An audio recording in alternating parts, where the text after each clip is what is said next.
This video is going to go over review problems for both the polynomial capstone and our chapter 4 short answer assessment that we will take in class. So starting with some capstone practice, problems 1 and 2 are asking us to solve for x. On problem number 1, we notice that it's a polynomial function and it's almost all the way factored. Okay, so I could start by using my zero product property to say either x minus 2 equals 0 or x squared minus 9x plus 20 equals 0. For my first factor, I know that I just add 2 on both sides, and one of my solutions is x equals 2. But for my other factor, x squared minus 9x plus 20, I have two terms with different types of x's, x squareds and x's, so that means I'm probably going to have to try to factor this again to see if I can actually solve it. So I'm looking for two numbers that multiply to 20 and add to negative 9. And lucky for me, I can find those two numbers as negative 5 and negative 4. So when I factor this very simple quadratic, I'm going to write it in the form x minus 5 times x minus 4 equals 0. Now I just have two more factors that I can set equal to 0 using that same zero product property. So if x minus 5 equals 0, I know that x equals 5. And if x minus 4 equals 0, I know that x equals 4. For the next problem, again, I want to solve for x. This is just a quadratic in standard form. So again, just like I did in the previous problem, I'm going to try to factor this. So I want two numbers that multiply to 17 and add to negative 2. And unfortunately, I cannot find two nice numbers that will do that for me. So since I cannot factor this problem, I'm going to use my quadratic formula. X equals opposite of b plus or minus the square root of b squared minus 4ac all over 2a.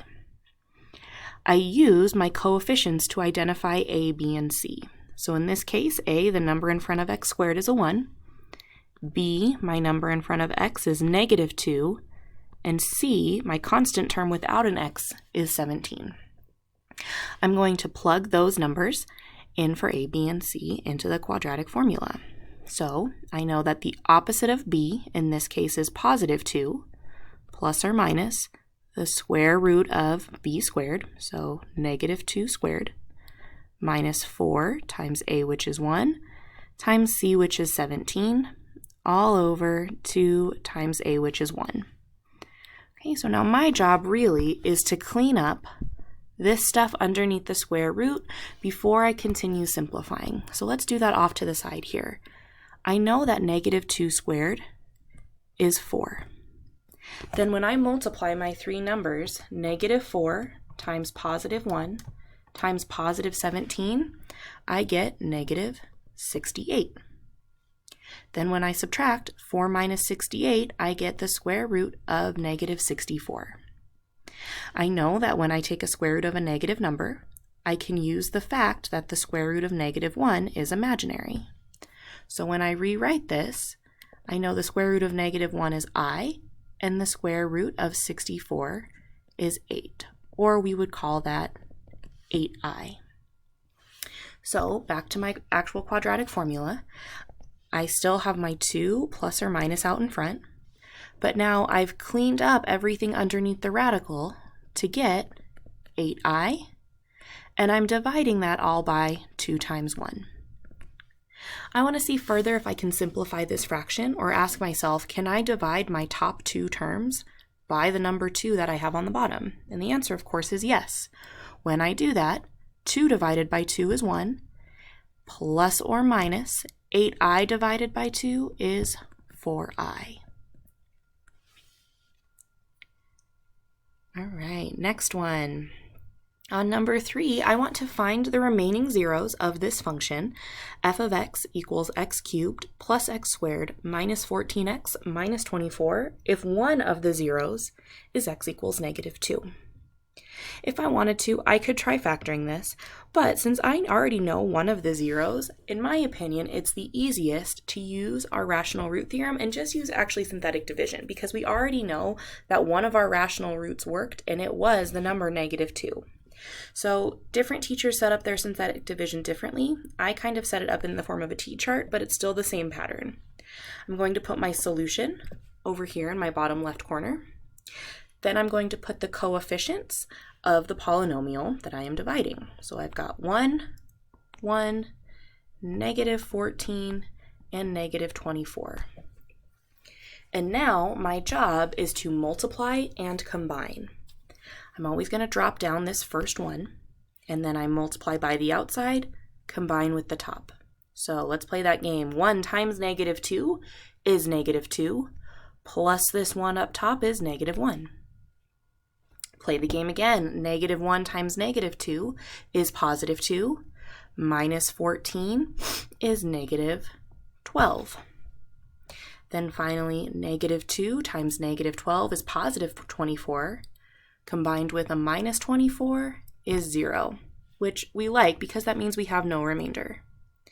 Therefore, I can write these three terms as the answer to that division problem by going down 1 degree from what was given to me. So this 1 is now going to be a coefficient in front of x squared. The negative 1 will be a coefficient in front of the x, and the negative 12 will be the constant term without an x. Okay, I'm still tasked with finding the zeros of all of those functions. Again, I already knew that one of the zeros was x equals negative 2. So now if I just find the zeros of this remaining function, I should be able to find all of the zeros. And again, this remaining function is just a simple quadratic that hopefully can be factored. So let's see, can I find two numbers that multiply to negative 12 and add to negative 1?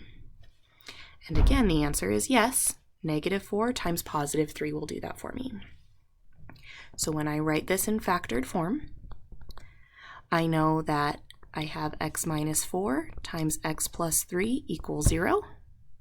I'll use my zero product property and say either x minus 4 equals 0 or x plus 3 equals 0. When I solve my two one-step equations, I get x equals 4, and for my other one, x equals negative 3. So I have found the remaining zeros for that function by using synthetic division. All right, 4 and 5 are describing functions, and you have to figure out which statement is true. So on number 4, I've got this function, negative x times x plus 1 squared times x minus 3.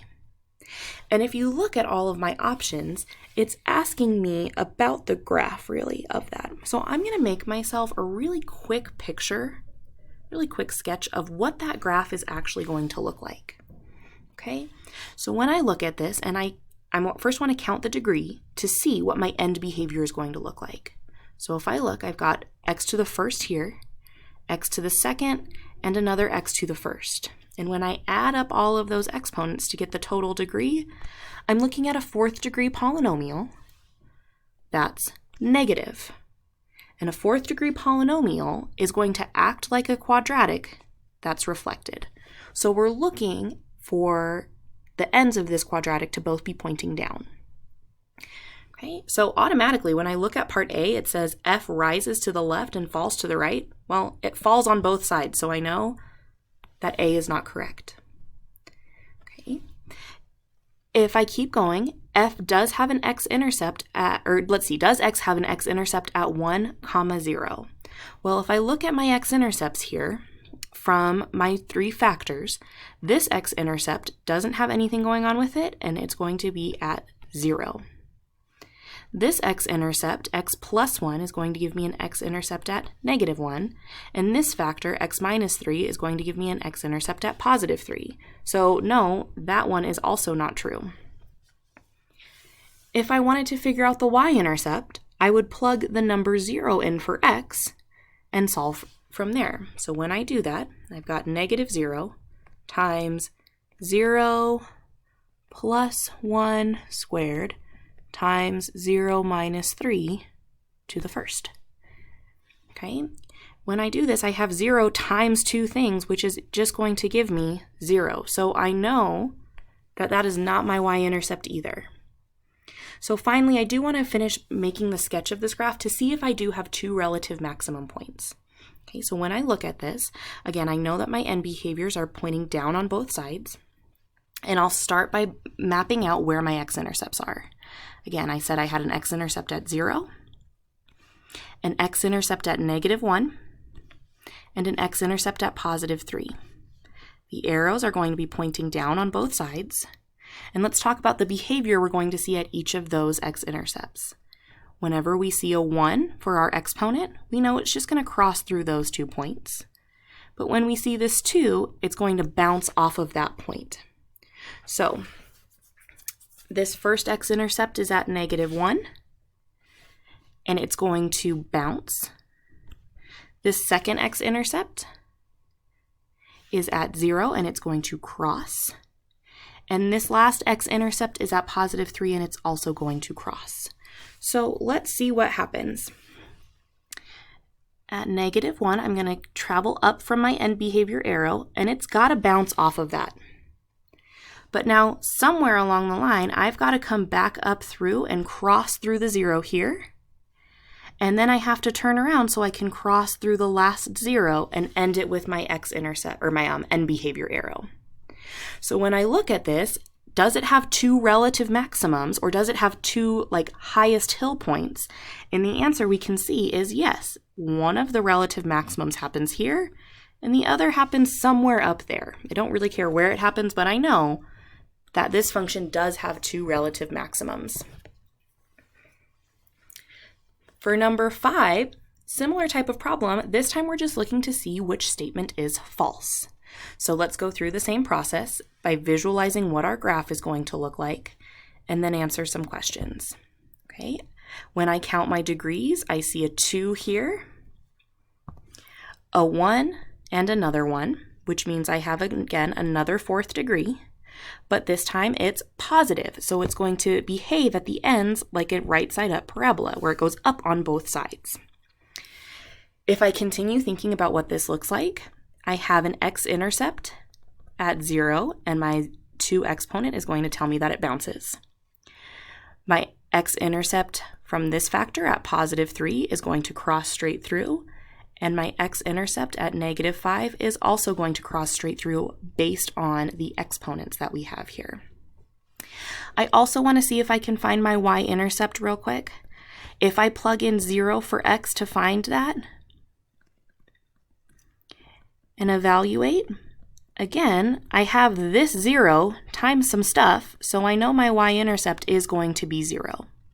So let's go ahead and plot some points on this graph to get a good picture for ourselves. I've got an x-intercept at 0, which is also the y-intercept. I've got an x-intercept at 3 and an x-intercept at -5. So 3, 0, -5. I know that my end behavior is going to be pointing up on both sides.